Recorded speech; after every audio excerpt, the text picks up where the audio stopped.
Hi everyone, this is going to be an overview of the patient education website evaluation assignment. The important part of this assignment is that it is going to be how do you evaluate a website that is designed for patients, and how can you teach your patients how to evaluate it. So there is a assignment rubric that you will see that's attached here, and there's a required course cover page because this is a written scholarly paper.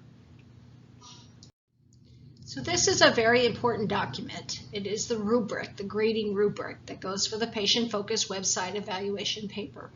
Don't forget to include your cover page. There's information there.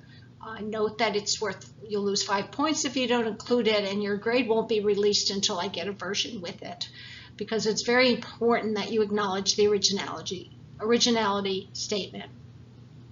The introduction for the paper, if you recall, you don't put the word introduction for APA, you actually put the title of your paper.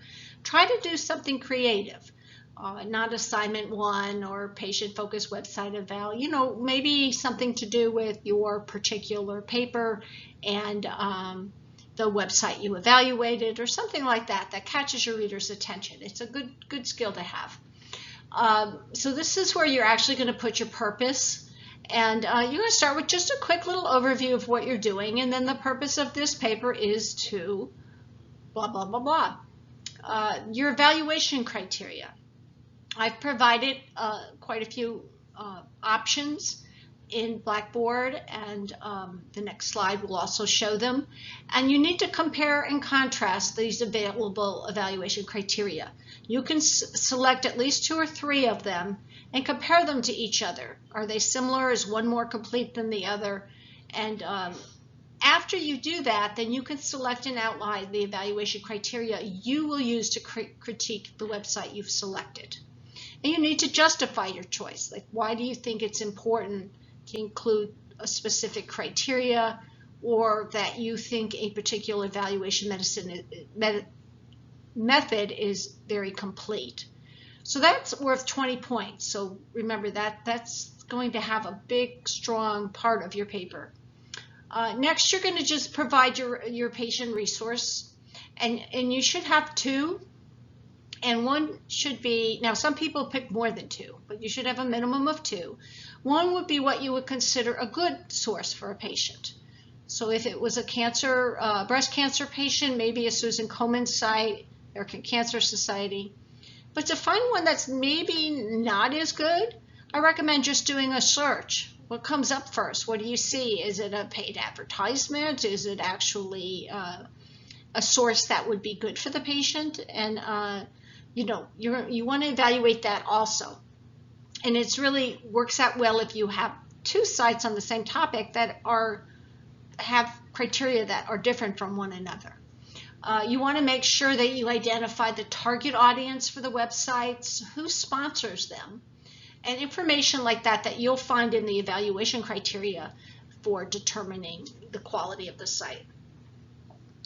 Next, you're going to apply the evaluation criteria you identified just in 2 sections ago, and you're going to apply them to the selected resources and identify the strengths and weaknesses of the source based on those criteria. Do they meet them? Don't they? Are there alarms? Is the information good quality information? Things that you can use to help your patients find good sources. So when you get to know a particular topic, you'll see that sometimes there's certain consistently incorrect information out there that you need to help evaluate.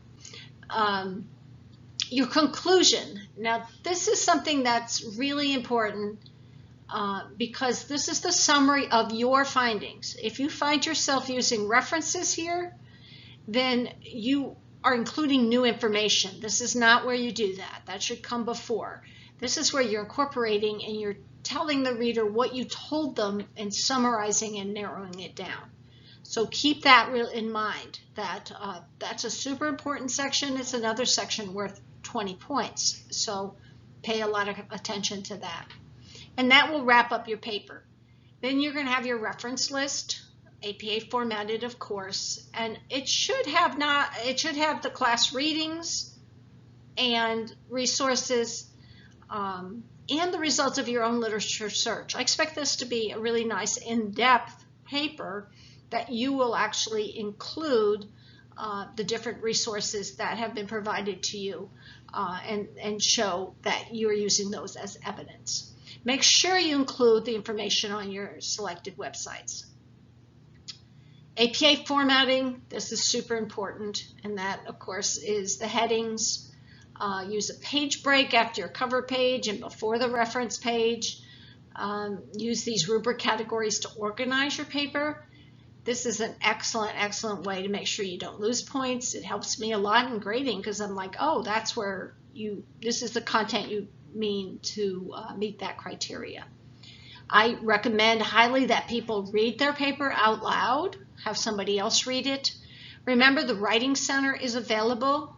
They don't write your paper for you. You would go in and you find a section and you work on it together and you go back. So some people think they're going to do it for you. They're not. They're going to work with you and do a variety of different things to help you go back and fix it. The formatting of the paper makes a difference in the readability. So that's one of the reasons APA 7th came around, is because if you want to get your point across, or you're doing a report at work, or you're doing anything like that, you want to make sure it looks good and people want to read it. So this is one of the things. APA 7th is one of many different scholarly editorial styles, but it's something that is used in nursing and healthcare quite commonly, and it also provides a paper that's consistent, and that's super important. So the due date, of course, is important. You need to submit it by the due date, and late papers will lose 10 points per day. So these are some of the assignment resources that I've provided for you, but I want you to do your own search and find out what type of website evaluation resources are out there. There might be additional ones. There might be some that are specific to your particular topic. The Health on the Net Foundation, the health professional one, is a really good one, and they actually provide the Health on the Net Foundation code and an insignia to the various pages to show that it's meeting their criteria. The second one is very interesting. You'll see I'm a co-author, but one of my DNP students a few years back on a similar assignment, not exactly like this one, she came up with her own evaluation method, and she managed to get it published. So this is actually something that came out of this course assignment, where she went on and got it published in the Online Journal of Nursing Informatics, and she called her evaluation method truthful. So you might look at that and say, oh, okay, I see how she did that. That's kind of pulling together more than one criteria.